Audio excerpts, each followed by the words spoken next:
Jemi kthyer dhe gjus dashur me pjesën e dytë të emisionit pas ditës sportive dhe si zakonisht pjesa e dytë i takon mysafirëve, është rubrika e mysafirëve. Kështu që këtu prezent kam derën takim gazetarin po ashtu ndryshe komentatore, moderatore, shumë çka njëri prej më të njohur mbar botën flas si shqiptar, sepse njihet edhe në botë po ashtu, kështu që është nder takim Arlen Sadikun. Arlen, mirë se erdhe.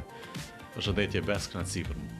Arlen, po e filloj pak a shumë me Superligën e Kosovës, apo ndryshe janë duke zhvilluar dy ndeshje. Skuadra Ballkanit po fiton me rezultatin 3-1 ndaj Suarejkës, ndërkaq që Gjilani aktualisht ka shënuar gol ndaj Ferizajt me rezultatin 1-0. Si beshe këtë Superligën e Kosovës tash për tash, krahasimisht edhe me vite tjera? Unë përcjelli Superligën e Kosovës moti, prej se kam fillu të merrem me gazetari para 16 vitesh. Dhe mendoj që kjo është një prej edicioneve që ka rënë interesimi i shikuesve për ta përcjellur. Cilët janë faktorët normalisht që duhet analizuar, nuk është përgjigje e thjeshtë për të përgjigjur kësaj pyetje. Megjithatë, ajo çfarë shihet, çfarë është fakt, po vërehet që shikuesit nuk është që kanë shumë interesim për të parë. Ndoshta edhe për shkak që liga është shkurt me 10 skuadra dhe nuk ka skuadra të mëdha nga regionet e mëdha. Dhe mendoj që kjo ka ndikuar shumë. Po shohim sot po luhet në këtë moment e Ballkani me Suarejkën, që themi derbi, tojza lokal. Nuk ka shumë shikues, janë 150 shikues. Pra tashmë sepse ka pasur reagime edhe shkak të orarit. Që të loja në ora 3, shumica prej njerëzve janë punë, nuk kanë mundësi ta shikojnë ndeshjen. Pra po del se edhe në vikend që ose zhvillohet një ndeshje, prap interesimi për ta parë ndeshjen është i pakët. Po, ndeshjet në Superligën e Kosovës vetëm në stadiumin Fadil Vokri zhvillohen me reflektor. Por edhe në stadiumin Fadil Vokri kur zhvillohen natën, nuk është që ka ndonjë numër shumë të madh të shikuesve donën zemra. Se lindi po bëhet kjo? A është dashur që të ketë edhe nga vetë Federata e Futbollit të Kosovës ketë më shumë interesim, ose të bëj këmbgullet me KRS-ja, apo edhe të vetë qeveria që të ketë ndërtimet stadiumeve, apo po ja lojnë fajin këtyre pjesëve shpronësimeve, pronësimeve, tokave, çka po dijone? Një pjesë të fajit, secili faktor i cili bën pjesë në futboll, secili ka fajin. Edhe ne e kemi fajin, si gazetar, si mediume, që nuk ja japim hakun kësaj pune, mendoj. Nëse sheh për shembull në çdo ndeshje të Superligës, nuk ka asnjë gazetar në tribuna nga herët e tjera. Press office aty, te tribuna e gazetarëve. Dhe normalisht që edhe kur nuk plasohen mirë apo aktivitetet të cilat ndodhen në Superligë dhe interesimi bie. Por një pjesë të fajit normalisht që kanë edhe klubet, të cilat marrin fonde goxha të mira, por shumicën e parave e japin lojtarëve. Nuk është që investojnë në infrastrukturë apo të shkosh tash është komod një ndeshje të Superligës. Tash për shembull secili shikues që shkon don me pa futboll të mirë, don me pa me këshy rahat ndeshjen. Në pak stadiume ta ofrojnë komoditetin për ta parë ndeshjen. Ti se shë komoditetin tënë, se ki parë dhe di që keni hjekur kohë si shumë. A është ma mirë tash për tash, apo është ma keq për ta komentuar një lojë, sepse dim madje ka pasur fotografitë publikuara shumicën e ndeshjeve, sidomos ka qenë një fotografi e cila ka bërë bujë edhe gjatë kohës kur ka pasur shi, ndeshje e cila ishte zhvilluar në Drenicë, se kemi parë pjesën se kush dashur të komentohet, madje herë pas here keni pas faktin keni qenë të detyruar të komentoni edhe për meskerit. Nuk është që ka bërë shumë ndryshim klubet. Ka qenë vullnetin e tyre të lirë, nuk i ka shtyr as federata të përmirësojnë kushtet për media. Në shumë stadiume nuk e ke kushtet mira për me komentu, pra duhet ende të futesh në kern nëse nuk janë kushtet e mira. Lak shiu, bora, kur janë në temperaturat e ulta. Kështu që nuk është që ka pasur shumë ndryshim. Për shembull, në stadiumin e Gjilanit, ne komentonim në atë shtëpinë që ka qenë, besoj e kujton, para disa viteve që është rënuar tashmë. Tash e kanë rënuar. Hepni në katin e tretë, nuk na rrokjas fryma as shiu as bora. Tash nuk kemë ku të komentosh në stadiumin Dims atje të fshin fryma. Dësh me zove në kerë. Apo edhe dielli kur është nxehtë. Bjen në sy, do të me u fokusu 100% për me komentu. Megjithatë, a ke ngjarje interesante që mundesh me na treku edhe për të gjuhës tanë? Doni prej ndeshjeve që ke pas kogja shumë probleme komentu. Po, për shembull në stadiumin e Kekut në Obiliq, aty verë dimër fryma të fshin. Qa mëj me të tregu prej fillimeve të mija si gazetar është që bëhesha gati me 10-15 faqe, mersha statistika, fakte për se cilin lojtar, për trajner, për gjyqtar, madje edhe gjyqtarët befasoheshin kur u tregoja sa ndeshje i kanë referu si vjetë, sa karton të verdh i kanë vënë, sa karton të kuq, sa penalti. Edhe isha bërë gati shumë mirë për njërën nga ndeshjet që Keko e zhvillonte në shtëpi. Dhe fryma mi mori krejt. Kështu që m'la do. Megjithatë kisha mbajtur mend diçka dhe normalisht që e thash dhe isha i përgatitur sepse çdo javë komentonim, nuk është që më bëri shumë problem, por mora mësim nga atëherë çfarë kam bërë më tutje, besoj që krejt kolegët e mi e din që ka marrë nxits dhe krejt letrat i kam gjitë për tavoline. Kështu që tash edhe ndoshta në ndonjë prej stadiumeve kanë mbetur ato letra kur shkojnë kolegët tjerë pastaj i shohin letrat e mia në tavolinën e komentimit me ngjits. Lënd po duhet të vi diçka krejtësisht tjetër se po flas për komentimi pa shumë. E tim që është shumë vështirë me komentu një ndeshje, po kur dëgjoj dikush do të salet e ka. Edhe pse s'po më bën mend. Ka për komentatorën që ndoshta nuk është mund mi pas me mbajt mend gjitha edhe mënyrën e litarëve, si cili litar, se ka kemi parë litar që ka vetëm numër, nga se nuk është e ki një orë, edhe dush me a thonë edhe emën, se kush është e kush. Si duhet, si shkon një procedurë e një komentatori, që nga nisja e deri në përfundim ndeshjes. Përgatitja për komentim nuk është as pak e thjeshtë. Unë për vete si komentator mundohem që ja jap hakun çdo ndeshje, edhe pse është e vështirë, varësisht nga rëndësia e ndeshjes, pavarësisht problemeve që ke në jetën e përditshme kur futesh tash në kabinë siç jemi futur ne këtu, i harrojmë të gjitha. Me halle, me probleme çfarë ke në familje apo në shoqëri, i lën offside dhe fokusohesh normalisht në ndeshje. Edhe nëse nuk është shumë interesante, duhet ta bësh interesante si komentator. Edhe nëse e din që nuk po të shikojnë, ndoshta 5 shikues, ka ndeshje që nuk kanë shumë interesim. Për shembull, nëse luan vendi 18-1 Zetin, ti duhet me transmetu dhe duhet me bëj interesant ndeshjen. Çfarë është e vështirë është që ritmi i ndeshjeve është shumë i lartë. Për shembull, brenda javës një komentator i bën 4 deri në 6 ndeshje, pothuajse një ndeshje në ditë. Dhe vazhdimisht në krye ka që sonte në mbrëmje apo pas dite do të me komentu një ndeshje. Sonte unë kam Milanën me Fiorentinën në komentim dhe gjatë ditës mundohesh vazhdimisht me u interesu çfarë kanë thënë trajnerët, çfarë kanë thënë lojtarët, statistika interesante, shifra për futbollistët që më bë më atraktiv komentimin dhe mundohem me ndje çfarë një pjesë çfarë është shumë e vështirë te komentatorët është me përshkru golin. Sepse kur komentojnë kaq shumë gola bëhet automatike. Pra 1-0 ka shënu që gola shënus edhe që kaq gola i ka bo apo do të sa ma formë natyrale me përshkru atë ngjarje. Që nuk është as pak e thjeshtë. Është shumë e zërshme. Me i gjetë fjalët e dura në momentin e dur. Sepse ato sekondi është i madh. Lënd, po të më të fytë, sepse gjatë kësaj mesjave, fakt është mbajtur dhe kongresi 49 i UEFA-s në Beograd.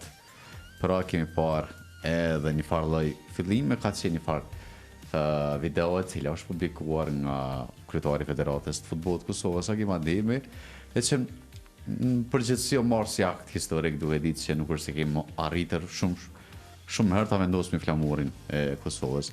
Por në pas, reagimi tyre, fakt në rrjetet sociale që është mbajtur procesi me simbole, po del që është e shtrembruar, sepse kemi parë edhe Ministria e Kulturës, po ashtu edhe Komiteti Olimpik reaguan pse ka qëndruar Federata e Futbollit të Kosovës pa simbole. Apo i bjen kjo që Federata e Kosovës fakte ka pranuar që thuajse të jetë si një federat autonome në Kongresin e UEFA-s dhe jo si Federate e Kosovës. Kjo çfarë ka ngjarë më ka qur mallin që ka ndodhur para pranimit në UEFA. Atëherë kur Fadil Vokri me Erol Salion apo me të tjerët zyrtarë të federatës shkonin në trokisnin në dyert e UEFA-s apo FIFA-s që të na pranonin vazhdimisht, kishin takime, përfaqësoheshin me fusnot. Në vitin 2014 nuk e kishim drejtën me shfaq flamurin.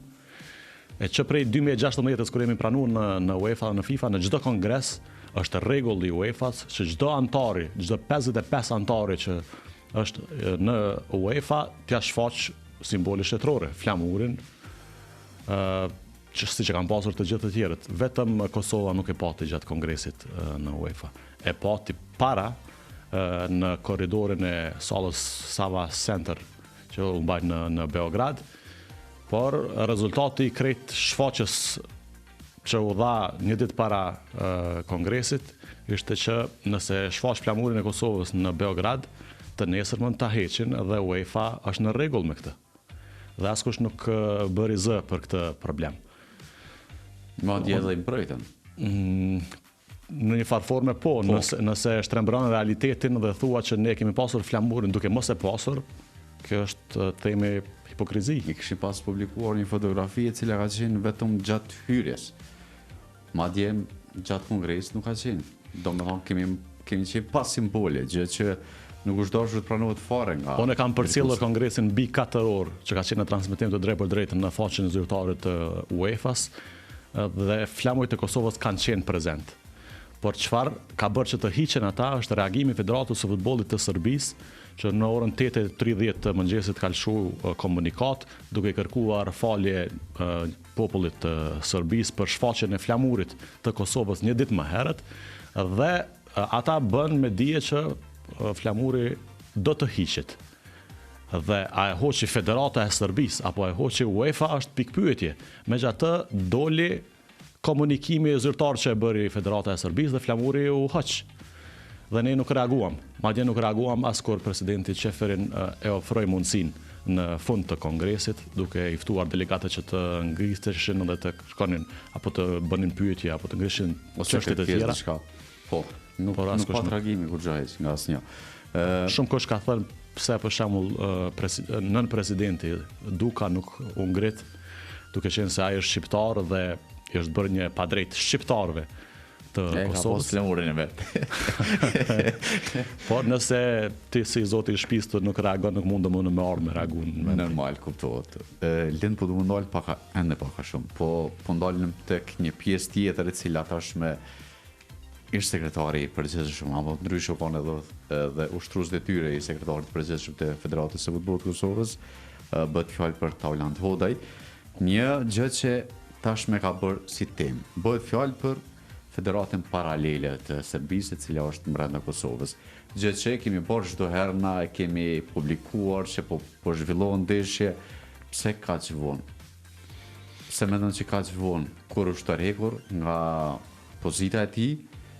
Doli me një publikim që ne shumë herët e kemi publikuar dhe fotografi që madje edhe vetë skuadrët, të cilin e ka përmendur dhe Radojqićin, e ka skuadrën e tij Trepçën, e cila luan në Mitrovica të Veriut. Ka ekip edhe në Graçanic që luan liget rajonale të Serbisë.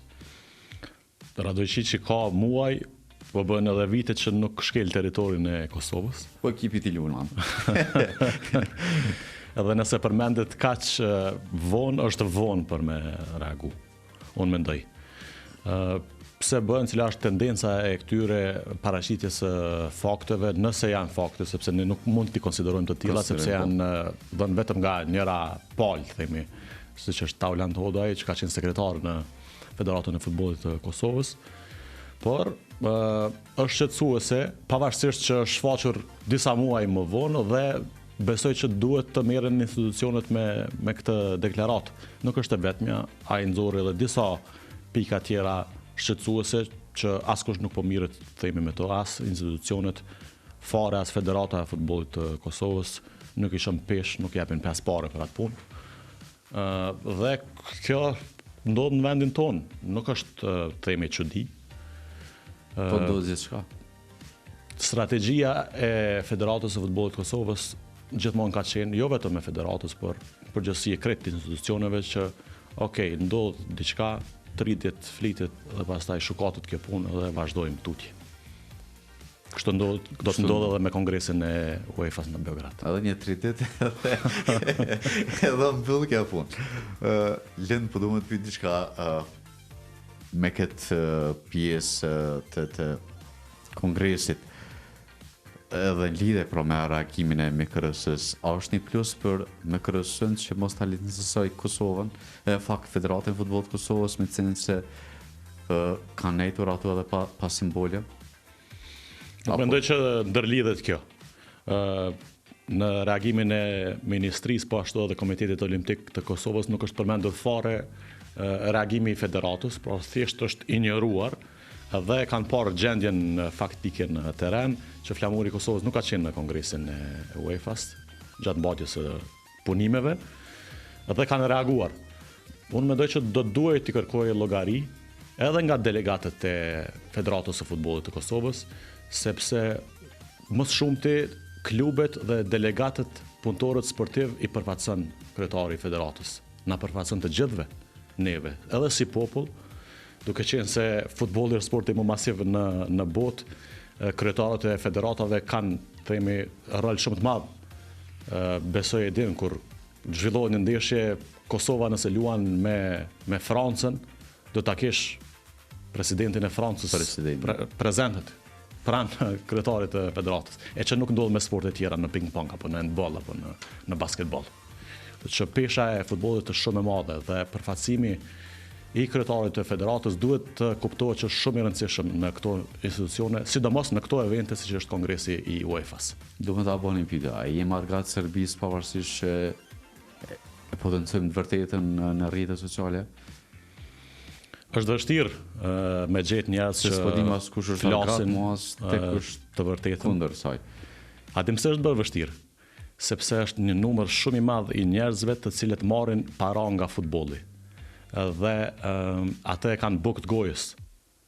Pra mbi 2-3 mijë vetë, ndoshta më tepër, mund të shkojë deri në 10.000 me familjarët e tyre që ushqehen nga futbolli. Dhe nëse të rrezikohet buka e gojës, normalisht që mendon 2 herë a me fol ajo. Dhe nuk është që e marr shumë për të madhe këtë gjendje aktuale, pra nëse të rrezikohet puna, normalisht që do të hezitosh edhe ti të folësh. Lind, ke pasur për shembull në emisionin tim që kam në Klan Kosova është vështirë. Tash u mundova me gjetë për shembull mysafir për emisionin nesër, i kam kontaktuar mbi 20-30 vet. 30 veta. M'fal, po s'mundem me fol për një çështje kaq me rëndësi që është në interes të shtetit. Sepse nuk është në interesin tim, as në interesin tënd, por është në interesin e përgjithshëm që të flitet për një gjë të tillë. Edhe nëse për një gjë të tillë që flamuri i Kosovës nuk është lejuar në kongres, nuk guxon me fol, për çka me fol? Edhe më e keq është që shkruajnë, thonë pse ju gazetarët nuk po merrni me këtë çështje të kongresit. Ose pavarësisht të kongresit diçka që ka lidhje që është në temë interese kombëtar për vendin, shkruajnë pse a është ai pikërisht ai njeri i cili duhet më ardhë me fol pikërisht për atë temë. Kështu që ai hesht po pret që neve të na nxit me fol. Pa folur me emra, unë sot i kam harxhuar ndoshta 3-4 orë, sepse kur i merr në telefon i përsërit fjalët e njëjta me gjithë mysafir, skeçare pa i përsërit çfarë ka ndodhur, si është qëndrimi yt. Dhe themi thon kritikat më të mëdha, por thot çore unë ty po të them, ama kur sem se nuk më i me dal në medium me fol. Beso që nuk bëj kur gjë dhe me dal me fol. Tash para menoj. Me thonë repros vlas me asna. Po e ndryshojmë këtë temë. Krejt mirë e ki, krejt qa botuar, okej? Po s'moj. Bo ma halal. Zdi që ka është të ndodhë.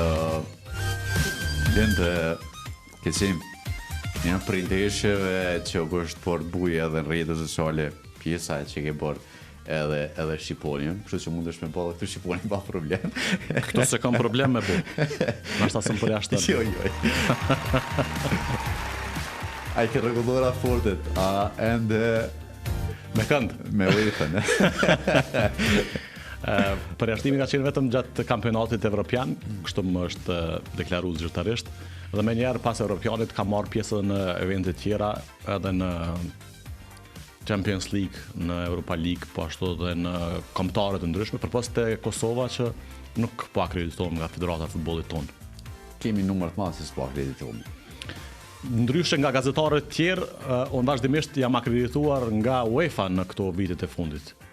Në 2 kompanitë ku kam punuar së fundi, jam akredituar nga UEFA, por çfarë kanë bërë tash, një hap shtesë, ndoshta edhe kanë marrë mësim nga ajo çfarë ndodhi në kampionatin evropian që me ndikimin e serbëve u përjashtova, kanë dërguar ankesë në UEFA, Federata e Futbollit tonë, që të mos ma jap UEFA akreditimin mua për ndeshjet. Pra, vetë Federata e Futbollit ka. Ndryshe nga gazetarët tjerë në Kosovë që direkt Federata i akrediton, për mua kanë shkuar në një hap tutje, kanë shkuar në UEFA, janë ankuar dhe më kanë hequr akreditimin. Po arën Federata që ka qenë pikrisht publikimi i fotografive të ndryshme që i ki treguar të vërtetat ndeshjen me Rumaninë. Jo vetëm ndeshjen me Rumaninë, edhe gjatë kampionatit evropian, për shembull në ndeshjen Angli-Slovaki, ka pas flamoj të ndryshëm të serbëve me hartën e Kosovës në to, vazhdimisht i kam fotografu dhe i kam plasu në rrjetet sociale, kam raportu për gjithë ato, edhe pse isha i përjashtuar, por nga tribunat jam mundu me kry detyrën time edhe të gazetarit, por edhe përfaqësuesit të Kosovës atje. A rrezikove shumë, duke di që ke pasur kërcënime të mëdha. Në Evropian për këtë Shqiponian. Po, me të vërtet ka qenë një periudhë e vështirë, periudha më e vështirë e jetës time, sepse vazhdimisht ka marrë kërcënime dhe edhe nëse ty nuk të qojnë pesh, për shembull boll që të vjen në një notification, për shembull në Instagram apo në Facebook, dhe deshte hen me lexu çka po thot. Sidomos kur je i shqetësuar dhe të rrezikohet jeta, të kërcënojnë me jetë. Tash unë mundem me t'i tregu këtu disa prej kërcënimeve që kam marr. Janë njerëz me emër mbi emër, janë njerëz që e fshinin identitetin, dhe për këto ka reagu themi bota e mediumeve më të mëdha në arenën ndërkombëtare. The Guardian, Reuters, Associated Press, gjitha kanë raportuar për kërcënimet që ka marrë dhe të gjitha e shinin si të jashtëzakonshme nëse dikush për shembull e bën simbolin në një shteti që e përfaqëson në kampionatin evropian të përjashtohet, është e çuditshme. Sikur kjo çfarë ndodhi në Beograd. Për shembull, unë e shoh një farë paralele të ngjashme. Çka që kryetari i Federatës së Futbollit të Kosovës është fotografuar apo ka bërë video me flamurin e Kosovës. Pse duhet t'i pengoj kjo serbëve? Pse duhet serbët të ndjenë të provokuar që dikush është fotografuar me flamurin e vet? A përjashtohet përfaqësuesi i Federatës së Zvicrës nëse fotografohet me flamurin e vet në Beograd? Nuk përjashtohet. Normal. Nëse flamuri i Kosovës është dërguar nga UEFA në kongresin e UEFA, pse nuk mundet me u fotografu kryetari i Federatës? Po pastaj themi pasoja që u bën edhe pas përjashtimit tim, edhe pas heqjes së flamurit të Kosovës, e që nëse i qet në peshore, kjo vepra ime është shumë e vogël, është minore në krahasim me këtë çfarë ka ndodhur në Beograd, sepse unë jam përjashtuar thjesht si individ e Kosovës i është heq flamuri në kongresin e UEFA-s. Si mundesh me përshkruan mbas fjalëve, thua sepse ose me imagjinu një farë lloj pjese si kanë mundur me hy tifoz ultras që kanë marrë flamurin edhe kanë tjek flamurin e Kosovës. Ka sigurim, duhet ketë sigurim ato të cilat i ruajnë flamurat, jo vetëm flamurat, por edhe njerëz që janë prezent. Shiko, Serbia në këto muajt e fundit po shohim çfarë po ndodh atje. Me demonstratat apo korruptohen edhe atje shumë lehtë. Studentëve në gjitha qytetet e Serbisë. Dhe unë mendoj që rastisht kongresi UEFA-s në Beograd nuk është mbajtur. Pse kanë quar kongresin në Beograd në këtë kohë? Është një pikë pyetje të cilës besoj pak kush e din përgjigjen. Por çfarë dim është që slavët, gjitha shtetet në rajon, kanë ndikim të madh në UEFA. Duke filluar nga presidenti Çeferin, po ashtu edhe nga Lakovic, që është kryetari i federatave kombëtare në UEFA, është serb. Pastaj Gjaji, që është kryetari i Federatës së Futbollit të Serbisë. E një numër të madh të shteteve të rajonit që kanë ndikim. Savicevici është po ashtu në FIFA. Plus kemi numër të madh të serbëve që janë pjesë të komisioneve më të rëndësishme të UEFA. Pas kongresit në Beograd është quar tash edhe kampionati evropian i U21-shave që do të mbahet në Serbi dhe në Shqipëri. Ndikimi i politikës është shumë i madh. Dhe unë mendoj që flamuri, për të përgjigjur pyetjes tënde, nuk ka qenë i rastishëm i djegur në Beograd. Pra, nuk është bërë paleje shtirësht me shku tifozat në kongresin e UEFA-s me marë flamurin edhe me djeg. Aty ka sigurim. Normalisht që ka sigurim, sepse prezent ishin legjendat më të mëdha të futbollit evropian e botror. Ishte Andriy Shevchenko, Luis Figo, Arsene Wenger, Karl-Heinz Rummenigge. Gjitha figurat më të mëdha të futbollit evropian ishin prezent në Beograd. Kështu që unë mendoj që kjo është bërë edhe me lejen e politikës, sepse flamurin e kanë djeg tifozët e Crvena Zvezdës Delje dhe kanë djeg pikërisht në natën që u shfaq ajo video, 2-3 orë pasi është bërë lajm në gjithë botën, kanë shkuar dhe kanë marrë flamurin dhe kanë djeg. Kjo është tragjike, sepse dogj flamuri zyrtari i Kosovës që ishte në kongresin e UEFA-s. Komenti yt për kampionatin evropian U21 mes Shqipërisë dhe Serbisë.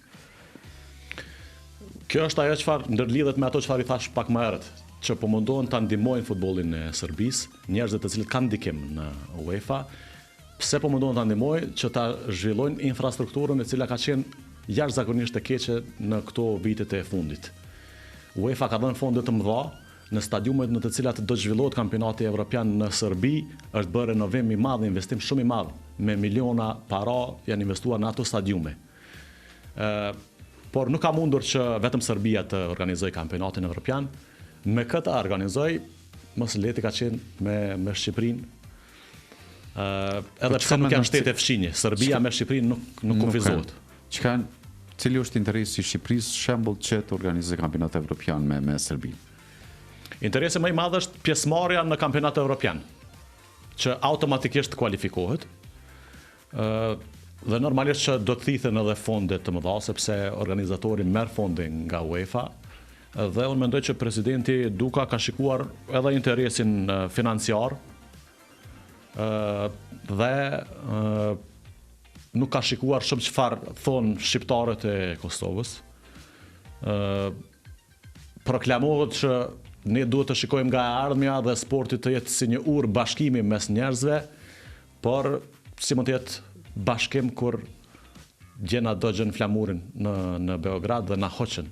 Nuk na lejuan që të përfaqësohemi si shqiptar të Kosovës, ata njerëz me të cilët ti do të bashkëpunosh për të organizuar kampionatin evropian. Pra mendësia e tyre vazhdon të jetë e njëjtë, sepse në kushtetutën e tyre është që Kosova është pjesë e Serbisë dhe ata dhe fëmijët në djep ju kënojnë këngë që Kosova është zemra e Serbisë. Unë kur flas me disa njerëz këtu, ose parafarsisht ata të cilët nuk është se kanë ndjenjë siç kanë ndodhur brenda Kosovës, ju tregoj që ata në shkollat e tyre, që janë edhe në Kosovë, mësojnë me sistemin e Serbisë. Madje qysh pjesën e grupmoshave shumë të hershme, ose atyre parafillor të themi ne, i mësojnë në gjuhën nacionaliste të rrjetjes ndaj Kosovës, sidomos ndaj figurave legjendare të tona të cilat kanë sakrifikuar gjithçka për të qenë ky vend i lirë. Gjithë habiten. Si është e mundur që brenda Kosovës me mësu dikush një sistem krejtësisht tjetër, edhe ndryshe mu shfaq urrëtie ndaj figurave historike të shqiptarëve. Pavarësisht kësaj, po du me kalu diçka krejtësisht tjetër. Raporti yt me futbollistat e Kosovës, cili është, e dim që ki një numër të madh kontakte, sidomos me edhe militarët e kombëtarës së Kosovës, po ashtu edhe atyre të Shqipërisë. Raporti është shumë i mirë me shumicën prej tyre, pavarësisht që nuk janë në një situatë të mirë, të themi, duke qenë se Federata Futbollit të Kosovës nuk e ka qasën korrekte ndaj meje dhe ata janë direkt të përfshirë në raportet me Federatën e Futbollit të Kosovës, sidomos gjatë grumbullimeve, por unë me të vërtetë respektoj dhe çmoj guximin e tyre thjesht për më folur kur janë në prezencën e këtyre zyrtarëve, sepse nuk është e thjeshtë. Mu nuk guxojnë as like as koment me ma bërë njerëzit të cilët janë përfshirë në futbollin e Kosovës, pse se mund të ketë penalizime. Eliminohet. E nëse futbollistët e Kosovës e kanë këtë guxim, normalisht që unë e çmoj shumë. Sidomos duke qenë se ata dihet se mund të preken në një mënyrë apo tjetër nga raporti që kam me ta. Po flas për futbollistët e kombëtarës të Kosovës, sepse te Shqipëria ndryshe raporti. Tash sidomos kohëve të fundit që po e përcjellin më shumë Shqipërinë. Fakt po tregojnë edhe ftesa nga ekipet e tjera të Shqipërisë, superiore sidomos. Po, mas nesër do të jem në Tiranë dhe mendoj që ata po shfrytëzojnë shumë mirë ndikimin tim, qoftë në rrjetet sociale, në Instagram apo në Facebook, për të arritur interesimin edhe tek komuniteti i shqiptarëve të Kosovës për futbollin shqiptar. Nëse këtë nuk e shfrytëzon Kosova, Shqipëria po të na shfrytëzojë edhe klubi. Rëmbehet edhe një gazetar tjetër. Kështu ka qenë një lajm i një mediumi Sport Expressit në Shqipëri, përpos lojtarëve që po i merr Shqipëria nga Kosova, morë edhe një gazetar. Një pyetje tjetër me qenë se jemi pak a shumë edhe nga pjesa e fundit të intervistës, do të dalem pak a shumë se do ta kemi edhe tim, po ashtu edhe me dëgjues. Nëse do të ishte topi i art që do të jepte një futbollist shqiptar për sezonin 2024-25.